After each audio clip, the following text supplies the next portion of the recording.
Adieu tout le monde et merci de passer un peu de temps avec moi. Aujourd'hui, vidéo sur la vitamine A. Qu'est-ce que c'est? Pourquoi il en faut? Combien il en faut? Et où est-ce qu'on la trouve? Petit coin sympa et je t'explique tout ça. La vitamine A est apparemment l'une des premières vitamines découvertes. C'est pour ça qu'on lui aurait donné la première lettre de l'alphabet dans les années 1900. Elle existe sous 3 formes, l'acide rétinoïque, le rétinal et le rétinol. Les recommandations gouvernementales expriment en AER, en activité équivalente de rétinol.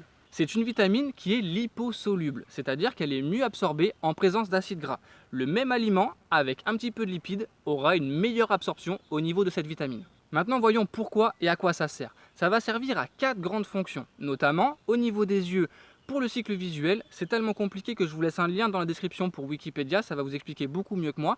La deuxième, pour la croissance, la troisième, pour la défense immunitaire, et la quatrième, ça va être en corrélation avec la vitamine E et la vitamine K, qu'on en reviendra plus tard. Pour les points numéro 2 et les points numéro 3 qui sont la croissance et la défense immunitaire sont indispensables pour les nourrissons et les enfants. Maintenant, voyons combien il en faut.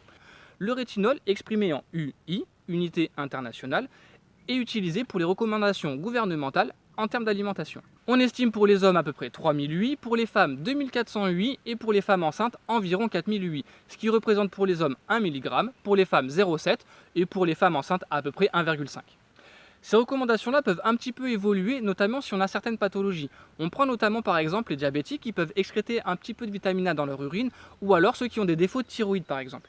En tout cas, on a beaucoup de scientifiques qui se crêpent le chignon pour essayer de passer les recommandations de 3000 à 3200 pour les hommes et de 2400 à 2700 pour les femmes, au lieu de se concentrer sur le véritable problème qui est que la plupart des hommes et des femmes n'atteignent même pas ce quota-là. Dans les seuils minimaux, on peut atteindre de la cécité, voire dans les pires cas, la mort du patient. Et dans le cas de surdosage, on peut avoir des maux de tête, des troubles de la vision, voire des vomissements. Dans les deux cas, en surdosage ou pas, la vitamine E et la vitamine K ont un gros problème au niveau de l'absorption. Donc dans le cas d'une alimentation équilibrée, les compléments alimentaires peuvent être carrément dangereux pour la santé.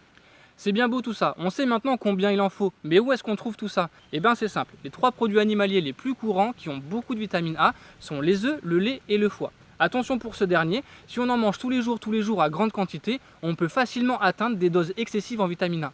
Et pour les produits végétaux, les épinards, les carottes et les melons sont un très bon apport en bêta-carotène. Et c'est pareil, la bêta-carotène donne un joli teint allé à la peau, mais en excès, ça peut donner des plis jaunes voire un teint jaunâtre qui n'est pas appréciable non plus.